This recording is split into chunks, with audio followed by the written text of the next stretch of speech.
بسم اللہ الرحمن الرحیم نحمدہ ونصلی علی رسولہ الکریم اما بعد۔ ہر جمعے کو سندھ پولیس FM 88.6 سے پیش کیے جانے والے دینی و مذہبی و اصلاحی پروگرام مفتی آن لائن کے ساتھ ایک بار پھر آپ کی خدمت میں محمد مفتاح اللہ فہد القاسمی الرفاعی آپ کی خدمت میں حاضر ہوں۔ ہمارا یہ پروگرام جہاں جہاں سنا جا رہا ہے، ہوا کے دوش پر، انٹرنیٹ کے ذریعے، فیس بک لائیو کی نشریات کے ذریعے، پاکستان میں، پاکستان سے باہر، سمندروں میں، ہواؤں میں، فضاؤں میں، زمین پر، تمام سننے والے سامعین اور دیکھنے والے ناظرین کو میری جانب سے السلام علیکم ورحمۃ اللہ۔ آج کا ہمارا موضوع، جیسے کہ ہماری کوشش ہوتی ہے کہ ہر جمعے کو ہم آپ کے سامنے ایک نئے موضوع پر اور ایک سوشل موضوع پر، معاشرتی مسائل کے لحاظ سے کسی موضوع پر ہم گفتگو کریں، تو ہم آج کے موضوع پر بھی اسی طرح ہی گفتگو کریں گے۔ اور اپنا موضوع پیش کرنے سے پہلے ہم آپ کے ساتھ یہ شیئر کرنا چاہتے ہیں کہ اگر آپ بھی اپنے پیغام کے ذریعے، فون کالز کے ذریعے، SMS کے ذریعے ہمارے ساتھ اس پروگرام میں شریک ہونا چاہیں تو آپ کی شرکت کے لیے موبائل نمبر ہے 0315000824۔ اس کے ذریعے آپ ہمارے ساتھ لائیو شریک ہو سکتے ہیں۔ اس کے علاوہ SMS کے لیے رائٹ میسج کے آپشن میں SPR لکھیے، اپنا نام، شہر کا نام اور اپنا پیغام لکھ کر 881 پر آپ بھیج دیجئے۔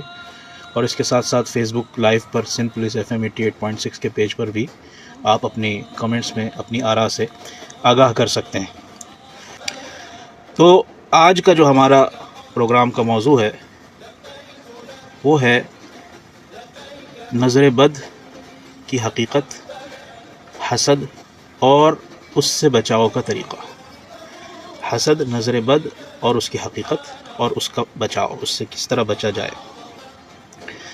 اللہ رب العزت نے جب فرشتوں کے مجمع میں یہ اعلان کیا کہ میں اس زمین پر اپنا خلیفہ اور اپنا نائب بنانے والا ہوں، تو فرشتوں نے کہا کہ اے اللہ، آپ ایسی مخلوق کیوں پیدا کرنا چاہتے ہیں جو زمین پر جائے گی، فتنہ و فساد برپا کرے گی، لڑے گی، جھگڑے گی، مارے گی، پیٹے گی، خون بہائے گی۔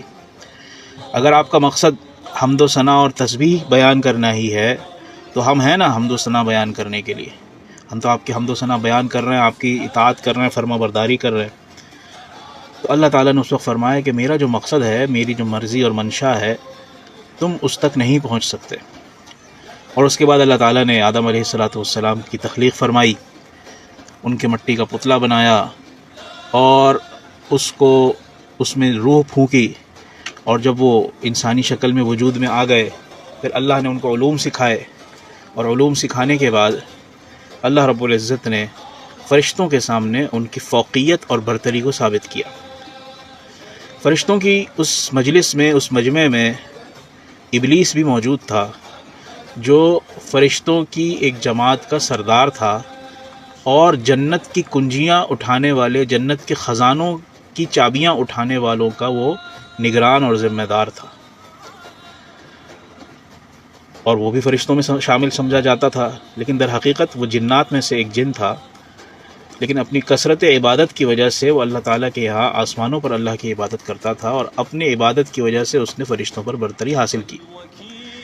لیکن جب آدم علیہ السلام والا یہ معاملہ ہوا اور جب فرشتوں پر اس کی برتری، آدم علیہ السلام کی برتری ثابت ہو گئی، تو اللہ نے آدم علیہ السلام کو سجدہ کرنے کا حکم دیا، اسجدوا لآدم فسجدوا الا ابلیس، آدم کو سجدہ کرو، سب نے سجدہ کیا سوائے ابلیس کے۔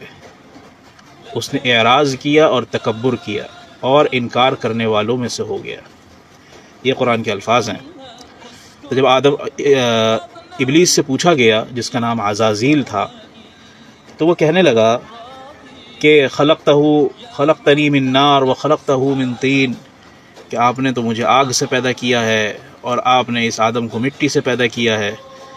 تو یہ جو مٹی ہے، اس مٹی مٹی تو زمین کی طرف جانے والی ہے اور آگ بھڑکنے والی ہے، آگ زیادہ برتر ہے مٹی سے، تو اللہ رب العزت نے اس کی نافرمانی اور سرکشی پر آدم علیہ السلام کو جنت میں بھیجا اور شیطان کو اپنے دربار سے آسمانوں سے نکال دیا۔ اس طرح جو پہلی دشمنی تھی اس کی بنیاد حسد تھی۔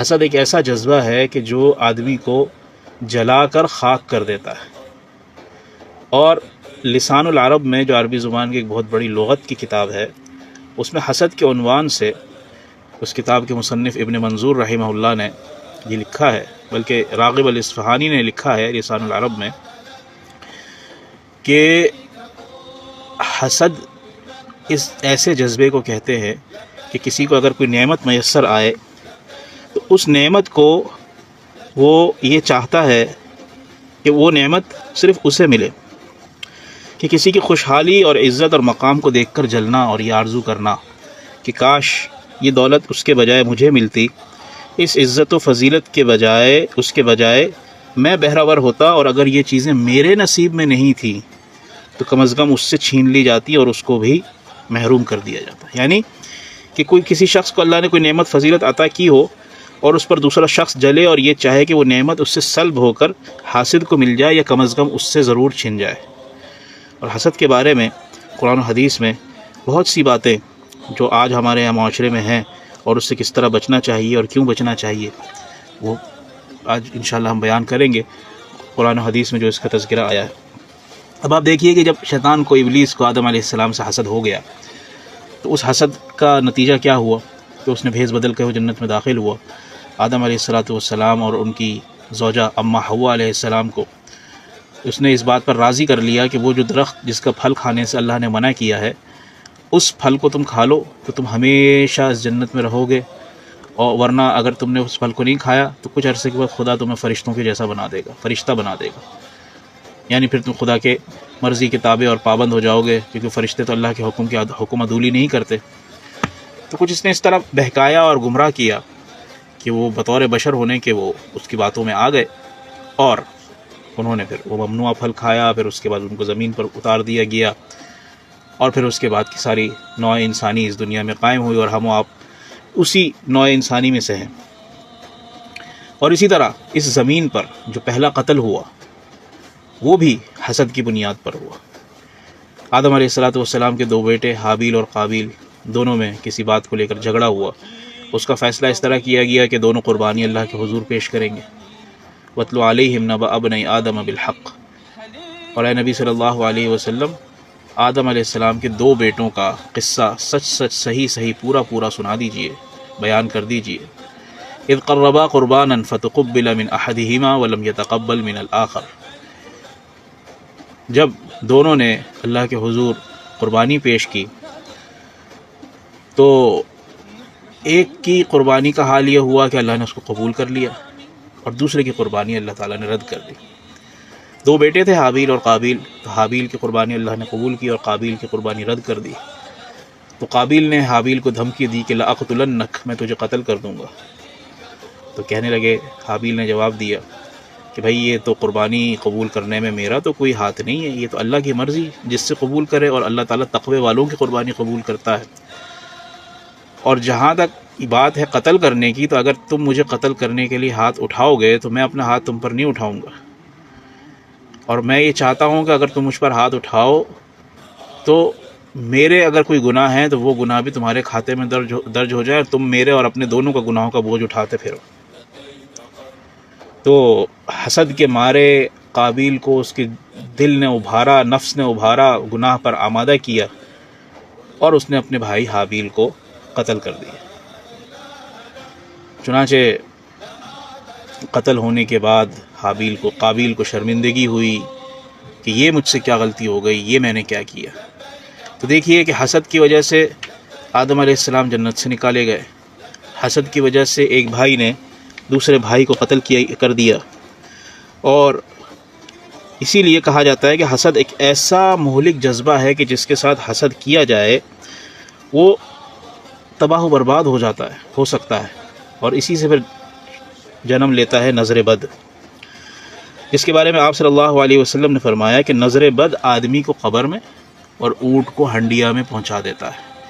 یعنی کسی کے ساتھ اگر نظر کا معاملہ ہو اور کسی انسان کے ساتھ اگر اس کو نظر لگ جائے اور اس نظر کا تدارک نظر بد کا تدارک نہ کیا جائے تو اس آدمی کے بارے میں امکان ہے کہ وہ قبر تک پہنچ جائے. اور اسی طرح کسی جانور، عرب میں اونٹ ہوا کرتے تھے تو اونٹ کی مثال دی گئی کہ اونٹ اگر اس کو نظر لگائی جائے تو آخرکار کیا ہوگا کہ وہ ہانڈی کے اندر پہنچ جائے گا. یعنی اس کو پکا کے کھانا ہی پڑے گا، کیونکہ ہوتا یہی ہے کہ کوئی جانور مرنے کے قریب ہوتا ہے تو لوگ اس کو ذبح کر لیتے ہیں کہ کم از کم ضائع ہونے سے بچ جائے. تو اللہ کے رسول صلی اللہ علیہ وسلم نے یہ فرمایا. اور یہ بھی فرمایا ایک جگہ کہ اگر کوئی چیز تقدیر پر سبقت لے جا سکتی تو وہ نظر بد ہوتی ہے. انسان کی تقدیر اللہ تعالیٰ نے پہلے سے لکھی ہوئی ہے، کس کے ساتھ کب کیا حالات ہوں گے. تو اب حالات کیسے ہوں گے اس کے بارے میں تو اللہ تعالیٰ کو ہی علم ہے. فرمایا کہ اگر کوئی چیز تقدیر کو بدل سکتی تو وہ نظر بد ہوتی. اور یہ بھی ہے کہ حسد اور اس کے نتیجے میں جو نظر بد جنم لیتی ہے اس کی مہلک اثرات کے پیش نظر اللہ کے رسول صلی اللہ علیہ وسلم نے فرمایا کہ لا تحاسدوا، کہ ایک دوسرے سے حسد نہ کرو. اور یہ بھی فرمایا کہ حسد، جب اگر تم کسی اپنے بھائی سے حسد کرتے ہو، جلتے ہو، تو وہ نیکیوں کو اس طرح کھا جاتا ہے جیسے آگ خشک لکڑی کو. اب آپ دیکھیے کہ میرے ساتھ آج ایک معاملہ ہوا.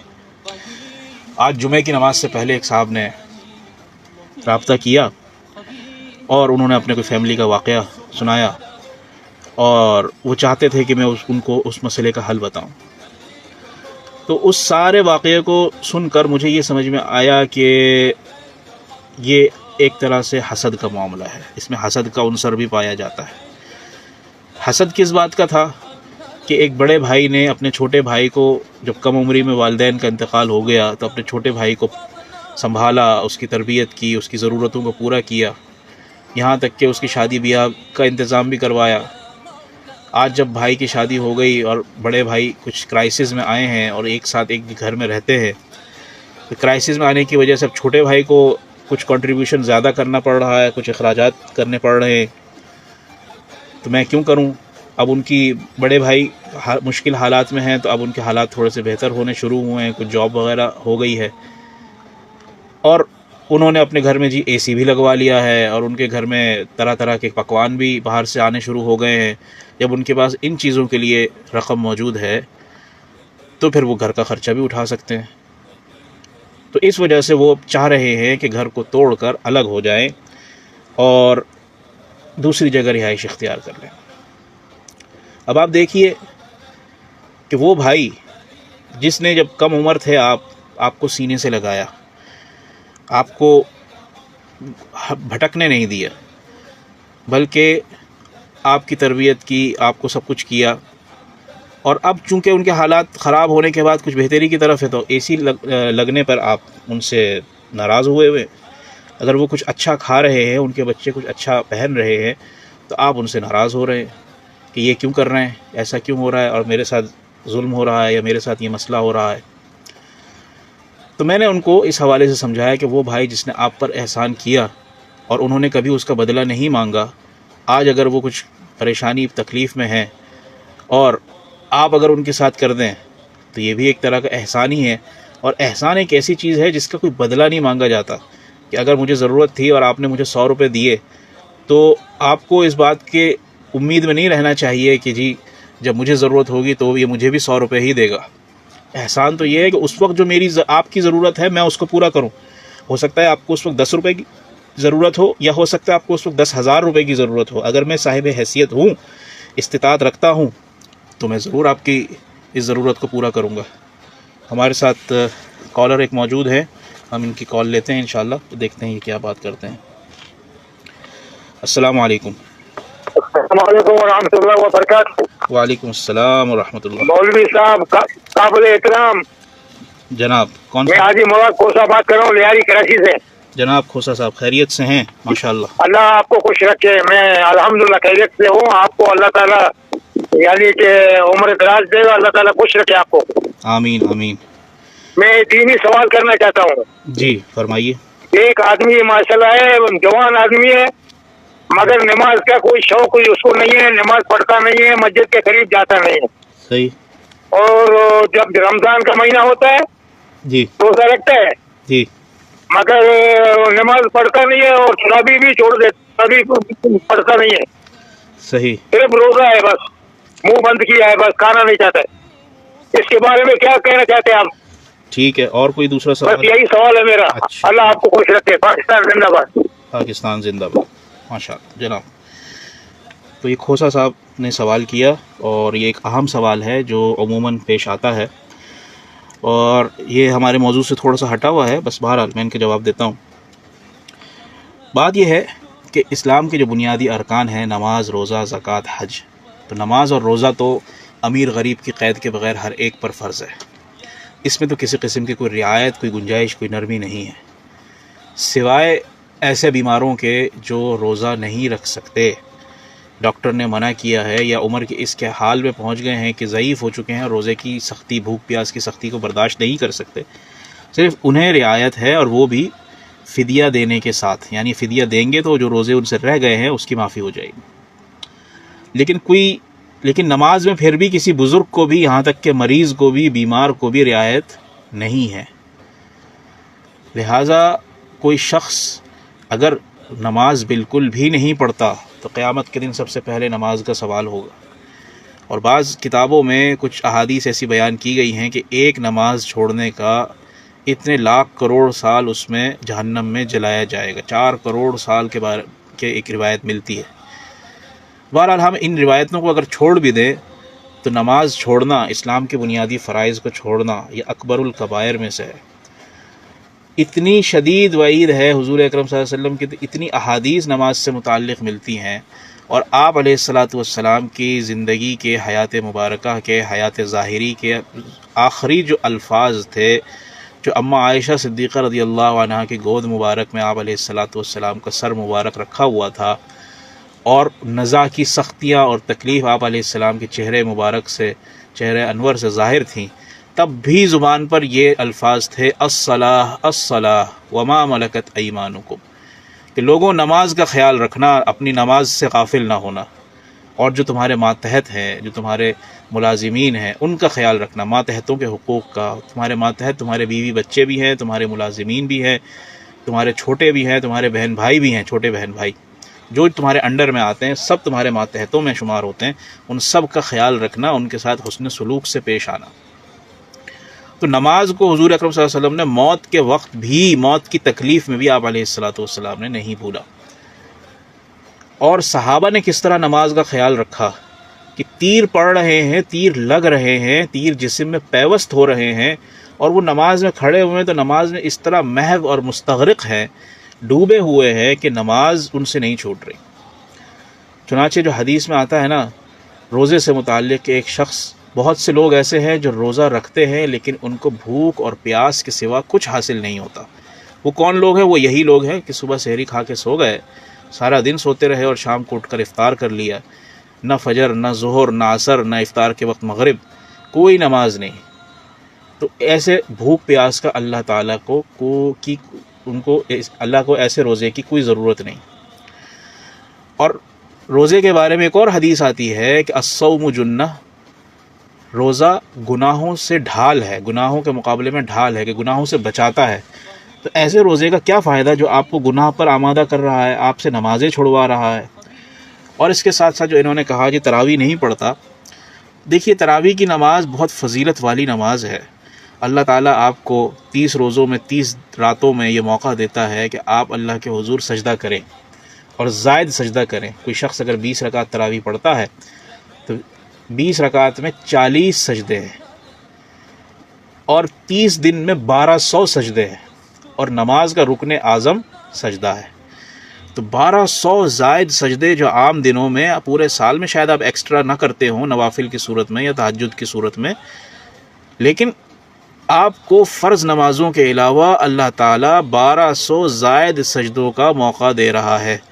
کیا یہ 1200 سجدے کل کو ہمارے لیے سفارش نہیں بنیں گے اللہ کے سامنے؟ کل کو ہمارے لیے حجت نہیں بنیں گے؟ کل کو ہمارے اعمال میں اضافے کا سبب نہیں بنیں گے؟ تو تراویح کی نماز بھی بہت فضیلت والی نماز ہے. اور تراویح کے بارے میں بھی یہ ملتا ہے صحیح حدیث میں کہ جو شخص دن کے روزے رکھتا ہے اور رات کو اپنا وقت نمازوں میں صرف کرتا ہے تو اس نے رمضان کے خیر کو حاصل کر لیا۔ ایک طویل حدیث ہے حضرت سلمان فارسی رضی اللہ تعالیٰ عنہ کی، جس میں اللہ کے رسول صلی اللہ علیہ وسلم نے رمضان کی پوری فضیلت کو بیان کیا ہے، ایک ایک چیز کو واضح کیا ہے۔ تو یہ ہے کہ جو شخص جوان ہے، استطاعت رکھتا ہے، طاقت رکھتا ہے، صحت رکھتا ہے، اس کے باوجود وہ نماز نہیں پڑھتا تو اسے اللہ سے ڈرنا چاہیے، آخرت کا خوف پیدا کرنا چاہیے۔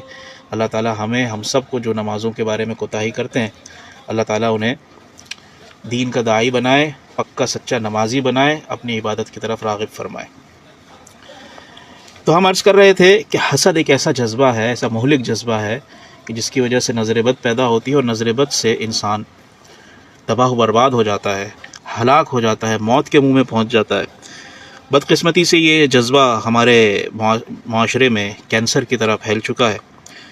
کسی کا کوئی ایک وصف، کوئی کوالٹی یا کسی کی نعمت دیکھ کر بعض لوگوں کے دل میں حسد کا شدید جذبہ پیدا ہو جاتا ہے، اور جس پر حسد کی جا رہی ہے اس پر شدید منفی اثرات مرتب کرتا ہے۔ اور جبکہ سائنس نے اب اس بات کو ثابت بھی کیا ہے کہ ہر انسان کی آنکھ سے یا اس کے باڈی کے جسم کے جو مسام ہوتے ہیں، ان مساموں سے ایسی شعاعیں نکلتی ہیں کہ وہ سامنے والے تک، دوسرے افراد تک پہنچتی ہیں، اور اگر اس کے جسم سے پازیٹیو ریز نکل رہی ہیں، جس کو وائبس کہا جاتا ہے، بعض گفتگو میں کہا جاتا ہے نا کہ بھائی مجھے اس سے پازیٹیو وائبس آ رہی ہیں، یار اس آدمی سے مجھے نیگیٹو وائبس آ رہی ہیں، تو یہ وائبس کی وجہ سے، یعنی پازیٹیو اور نیگیٹو کی وجہ سے اگلے پر منفی یا مثبت اثرات مرتب ہوتے ہیں۔ تو اس کو تو اب سائنس نے بھی ثابت کیا ہے، اور اسلام کہتا ہے کہ لا ضرر ولا ضرار، کہ نہ آپ کسی کو نقصان پہنچائیں، نہ آپ کوئی آپ کو نقصان پہنچائیں، یا آپ کسی کے نقصان کا باعث بنیں۔ اسی لیے جہاں کسی کو ناحق قتل کرنا شدید حرمت کا باعث ہے، اسی طرح خودکشی کرنا بھی حرام ہے۔ اور اسی لیے یہ بھی کہا گیا ہے کہ نظر بد اور حسد سے آدمی موت کی دہلیز تک پہنچ جاتا ہے۔ چنانچہ جس نے اس کو نظر بد لگائی ہے تو ایک طرح کا قتل ہی ہوا۔ اس کو قانونی طور پر کوئی قتل نہیں کہے گا، لیکن اس کو اخلاقی طور پر، شرعی طور پر قتل ہی سمجھا جائے گا کہ اس شخص کی وجہ سے دوسرا شخص موت کے منہ میں چلا گیا۔ اب قرآن کریم میں جو اللہ تعالیٰ نے حسد کا تذکرہ کیا ہے تو اس کو ذرا ہم دیکھتے ہیں۔ سب سے پہلے تو جو قرآن کریم کی سیکنڈ لاسٹ صورت ہے موجودہ ترتیب میں، سورہ فلق، اس میں تو اللہ تعالیٰ نے باقاعدہ فرمایا ہے کہ پناہ مانگتا بندے کو حکم دیا ہے کہ وہ پناہ مانگے۔ حضور اکرم صلی اللہ علیہ وسلم کو فرمایا کہ پناہ مانگیں، آپ کس سے؟ مختلف چیزوں سے پناہ مانگیں، پھر اس کے بعد اللہ کی پناہ میں آ جائیں۔ کس چیز سے؟ وَمِن شَرِّ حَاسِدٍ إِذَا حَسَدَ، اور میں پناہ مانگتا ہوں حاسد کے شر سے جب وہ حسد کرے۔ تو کتنی بڑی بات ہے۔ اور قرآن کریم میں ایک اور واقعے کی طرف اشارہ ہے۔ وہ کون سا واقعہ ہے؟ وہ واقعہ ہے یوسف علیہ السلام کا۔ یوسف علیہ السلام نے خواب میں دیکھا کہ مجھے 11 ستارے، ایک سورج اور ایک چاند مجھے سجدہ کر رہے ہیں۔ تو یوسف علیہ السلام نے اپنے والد حضرت یعقوب علیہ السلام کو یہ واقعہ سنایا، خواب سنایا کہ ابا میں نے ایسے دیکھا۔ تو یعقوب علیہ السلام سمجھ گئے کہ یہ خواب کس طرف اشارہ کرتا ہے کہ میرے بیٹے کو بہت بلند مرتبہ ملے گا، اور ایک دن ہم سب اس کے آگے سجدہ ریز ہونے پر مجبور ہوں گے۔ تو فرمایا کہ لا تقصص رؤیاک علی اخوتک فیکیدوا لک کیدا، کہ اس واقعے کو، اس خواب کو تم اپنے بھائیوں سے مت بیان کرنا ہے۔ اگر تم بیان کرو گے تو یہ تمہارے لیے کوئی سازش کریں گے، کوئی فتنہ کریں گے، اور یہ فتنہ ان کے دلوں میں کون ڈالے گا؟ شیطان ڈالے گا۔ ان الشیطان للانسان عدو مبین، بے شک شیطان انسان کا کھلا دشمن ہے۔ اور شیطان نے یہ وسوسہ ان کے بھائیوں کے دلوں میں ڈال دیا۔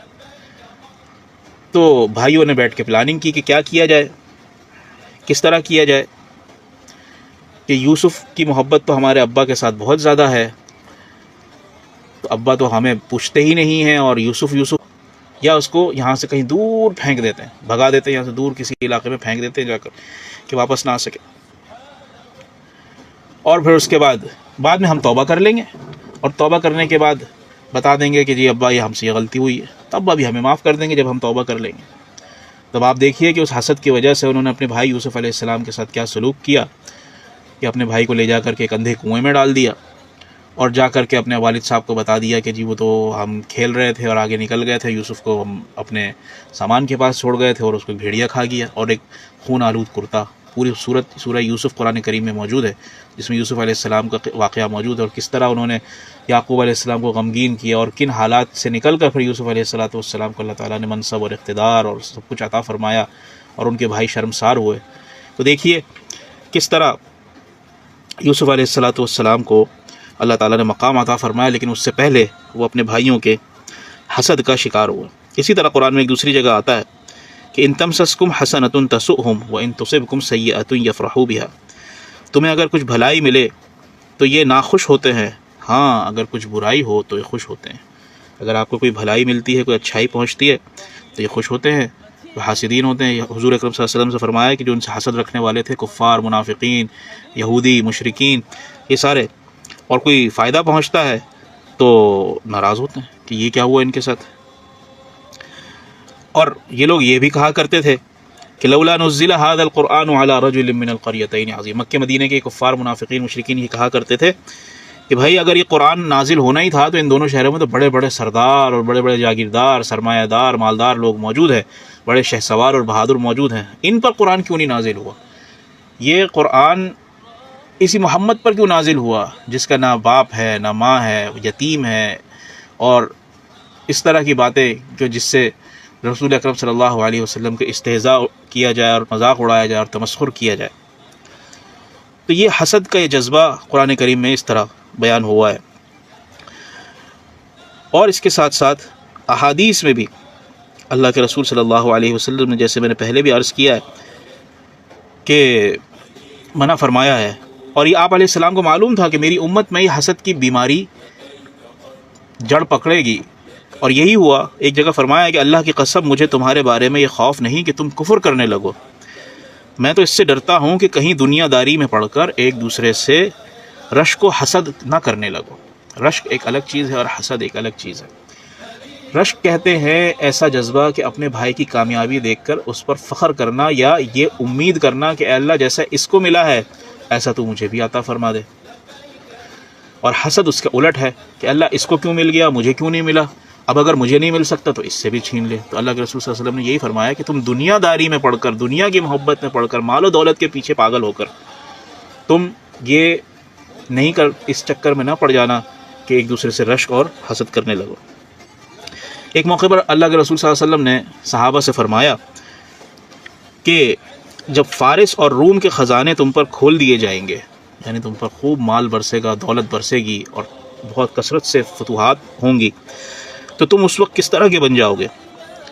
حضرت عبد الرحمن بن عوف رضی اللہ تعالیٰ عنہ جو عشرہ مبشرہ کے صحابی ہیں اور ان صحابہ میں سے ہیں جو بہت مال و دولت والے تھے، بہت مالدار تھے، آج بھی ان کا باغ مدینہ منورہ میں موجود ہے. بہت بڑا باغ ہے اور سینکڑوں اس میں کھجور کے درخت ہیں اور اس میں کھجور پیدا ہوتی ہے.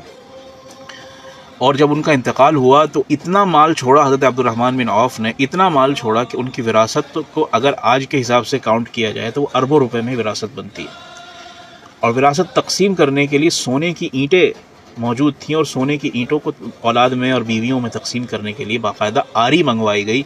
آریوں سے کاٹ کاٹ کے وزن برابر کر کے ورثہ میں تقسیم کیا گیا. اس سے کوئی یہ نہ سمجھ لے کہ جی صحابہ کے پاس تو بڑا مال تھا اور یہ تو کہا جاتا ہے کہ صحابہ غریب تھے، صحابہ مسکین تھے. بالکل ایک بڑی تعداد ایسی تھی کہ وہ جو بہت غریب، مسکین، نادار، مفلوق الحال تھے اور وہ رزق حلال کے لیے کوشاں رہتے تھے. اور اسی طرح یہ صحابہ جو مالدار تھے، جیسے حضرت عثمان غنی ہیں، حضرت عبد الرحمن بن عوف ہیں، اور بھی کئی صحابہ ہیں، انہوں نے بھی کوئی ناجائز ذرائع سے مال جمع نہیں کیا ہے نا، ملازمت میں دھوکے بازی کر کے یا کاروبار میں دھوکے بازی کر کے یا کسی کا حق غصب کر کے، کسی پر ظلم کر کے مال جمع نہیں کیا، بلکہ حق حلال سے کمایا، اور کما کر خود پر بھی خرچ کیا، اپنے اہل خانہ پر بھی خرچ کیا، اور اس کے ساتھ ساتھ اور امت پر بھی خرچ کیا، اور لوگوں پر بھی خرچ کیا. صحابہ کے جو غریب مفلس لوگ تھے، صدقات و خیرات میں صحابہ سے آگے کون نکل سکتا ہے؟ ہم اور آپ تو سوچ بھی نہیں سکتے. ہم تو کسی ضرورت مند کو 100 روپے دے کر، 10 روپے دے کر، 50 روپے دے کر خود کو بہت بڑا سمجھتے ہیں کہ ہم نے جو نا بہت بڑا کام کیا ہے. آج تو ہم یوں سمجھیے کہ ہم نے حاتم طائی کے قبر پر لات ماری ہے جو آج ہم نے صدقہ خیرات دی ہے. ایسی بات نہیں. تو حضرت عبد الرحمن بن عوف نے کہا کہ یا رسول اللہ، ہم وہی کہیں گے جو اللہ تعالیٰ نے ہمیں حکم دیا ہے، یعنی ہم اللہ کی نعمتوں پر اللہ کا شکر ادا کریں گے. آپ صلی اللہ علیہ وسلم نے فرمایا کہ اس کے علاوہ بھی تم ایک دوسرے سے رشک کرو گے، پھر حسد کرنے لگو گے۔ پہلے تو رشک ہوگا کہ میرے بھائی کو جو ملا ہے وہ مجھے بھی مل جائے، اور اس پر اچھی خوشی ہوگی، لیکن ایک وقت آئے گا کہ اس پر رشک جو ہے تمہارا حسد میں تبدیل ہو جائے گا۔ پھر ایک دوسرے سے پیٹھ پھیرو گے، پھر آپس میں بغض رکھو گے، یا اسی طرح کچھ کرو گے، پھر تم مہاجرین کے گھروں کی طرف جاؤ گے اور انہیں ایک دوسروں کی گردنوں پر رکھو گے۔ مہاجرین سے مراد وہ مہاجرین جو مکے سے ہجرت کر کے مدینہ تشریف لے گئے تھے صحابہ میں سے، یعنی اتنا مال آ جائے گا کہ تمہیں جو تمہارے یہاں مہاجرین جو مکے سے آئے ہوئے ہیں اور یہاں رہتے ہیں تمہیں برے لگنے لگیں گے کہ بھائی تم تو مدینے والے ہو، وہ مدینے والے تو نہیں ہو، تم تو وہاں سے آئے تھے، چلو جاؤ اپنے علاقے میں واپس جاؤ، اپنے گھروں کو واپس جاؤ، اپنے اصل وطن میں واپس جاؤ، تمہارا یہاں کوئی کام نہیں ہے۔ اس طرح کی تم نفرتیں پالو گے، حسد پیدا کرو گے۔ تو یہ رسول اکرم صلی اللہ علیہ وسلم کی احادیث ہیں، اور بھی ہیں، میں چند ایک اور مزید پیش کروں گا۔ کالز ہم لے لیتے ہیں۔ السلام علیکم۔ وعلیکم السلام مفتی صاحب، کیا ہے؟ خیر سے؟ الحمدللہ خیریت۔ رضوان باسط صاحب آج آپ کے ساتھ نہیں ہوتے آج کل؟ جی وہ کچھ پروگرامز میں ہوتے ہیں، کچھ میں نہیں ہوتے ہیں۔ ہاں جی، اور آپ کا اور مسلم ہونے کا آپ کا آواز جو ہے ایک جیسا لگتا ہے۔ اچھا، آدمی بولتے یہ ہے کہ وہی ہے، میں پہلے وہی سمجھ رہا تھا، آپ نے جب نام لیا تو پھر جو ہے وہ مطلب پتہ لگے کہ آپ الگ ہے وہ الگ ہے۔ صحیح، جزاکم جی اللہ۔ تو جی اچھا، ہمارا سوال یہ ہے، ہمارا نام عبدالمتین مداخل ہے جی جو، تو ہمارا سوال یہ ہے کہ اسلام میں حکمرانوں کو سرکاری خزانہ مطلب خرچ کرنے کا کیا حکم ہے؟ جی یہی سوال ہے ہمارا۔ ٹھیک ہے، جی مہربانی، السلام علیکم۔ وعلیکم السلام۔ جناب انہوں نے سوال کیا سرکاری خزانے سے متعلق۔ دیکھیے، جو ہمیں خزانے سے متعلق یا مال خرچ کرنے سے متعلق جو حکمرانوں کا سلسلہ ہے، اس سے متعلق ہمیں ہمیشہ حضور اکرم صلی اللہ علیہ وسلم اور ان کے صحابہ خلفائے راشدین کے طریقے کو مد نظر رکھنا چاہیے۔ رسول اللہ صلی اللہ علیہ وسلم کے زمانے میں تو جو کچھ آپ علیہ الصلاۃ والسلام کے پاس بطور مال غنیمت کے آتا تھا، تو آپ اسی وقت صحابہ کو بلا کر، ظاہر سی بات ہے ان کو معلوم تھا کہ کون کون ہیں، ان میں تقسیم فرما دیا کرتے تھے۔ ایک موقع ایسا بھی آیا کہ کچھ صدقے کا مال رہ گیا، تو آپ علیہ الصلاۃ والسلام کو رات بھر بے چینی رہی کہ یہ کیا ہوا، یہ کیوں نہیں تقسیم ہوا۔ تو اگلے دن کسی طرح اس کو پھر مکمل کر کے آپ علیہ الصلاۃ والسلام اس کام سے بری الذمہ ہوئے۔ اسی طرح صحابہ کے زمانے میں حضرت ابوبکر صدیق رضی اللہ تعالیٰ عنہ کے خلافت کے موقع پر حضرت ابوبکر تجارت کر رہے تھے۔ حضرت عمر نے کہا کہ حضرت آپ مسلمانوں کے خلیفہ ہیں، حکمران ہیں، آپ تجارت کریں گے، کاروبار کریں گے تو مسلمانوں کے مفادات کو کون دیکھے گا؟ آپ کے مفادات اور مسلمانوں کے مفادات میں تو ٹکراؤ ہو رہا ہے۔ تو انہوں نے کہا کہ بھائی مجھے گھر بھی تو چلانا ہے، تو میں کیسے چلاؤں؟ تو صحابہ کے مشورے سے ان کا وظیفہ، تنخواہ مقرر کی گئی، اور تنخواہ کتنی؟ جو اس زمانے میں مدینے کے ایک مزدور کی اجرت کے برابر کی جو رقم تھی، اس کے برابر۔ تو حکمرانوں کو تو اس چیز سے سبق حاصل کرنا چاہیے کہ جو مزدور کی اجرت ہے، جو آج آپ نے اپنے بجٹ میں یا اپنی کسی چیز میں ایک مزدور کی اجرت مقرر کی ہے، حکمرانوں کی تو اتنی تنخواہ ہونی چاہیے۔ اور حکمرانوں کو اقتدار میں رہتے ہوئے اپنے ذاتی مفادات اور ذاتی کاروبار اور ان چیزوں سے ہم دور رہنا چاہیے، بلکہ اپنے اختیارات کو ان چیزوں کے لیے استعمال نہیں کرنا چاہیے۔ اور جو خزانہ ہے، خزانہ اللہ تعالیٰ کی طرف سے ایک امانت ہے۔ اگر کوئی بھی حکمران، کسی بھی زمانے کا حکمران، عوامی خزانے میں کسی قسم کی بددیانتی کرتا ہے اور وہ کسی کے سامنے ظاہر ہو یا نہ ہو، وہ اللہ تعالیٰ کے یہاں سزاوار ہے، اللہ تعالیٰ کے یہاں وہ اس کا جواب دے۔ اس لیے یہ چاہیے کہ جو بھی حکمران ہیں وہ خوف خدا کو ضرور اختیار کرے، اور کم از کم امانت اور دیانت میں اپنے آپ کو ایسا رکھیں کہ وہ کل کو جب اللہ تعالیٰ کے سامنے پیش ہوں تو اللہ کو جواب دے سکیں۔ حضرت عمر کا مشہور قول ہے کہ اگر دریائے نیل کے کنارے ایک بکری کا بچہ بھی بھوکا مر جائے تو کل کو عمر اللہ کو کیا منہ دکھائے گا، کل کو اللہ کو کیا جواب دے گا کہ ایک بکری کا بچہ، ایک مسکین جانور، وہ عمر کی رعایا میں اور عمر کی سلطنت میں وہ بھوکا مر گیا۔ تو یہ ہمارے دوست نے سوال کیا تھا۔ ایک کال ہم اور شامل کرتے ہیں۔ السلام علیکم۔ السلام علیکم مفتی صاحب۔ اچھا مفتی صاحب، ابھی حسد کی بات ہو رہی تھی، تو ایک سوال ہے، کیونکہ میں بلائنڈ ہوں اور کمیونٹی میں رہتا ہے یہ، جی آپ تو کروائیے۔ جی میرا نام رانی حسین ہے۔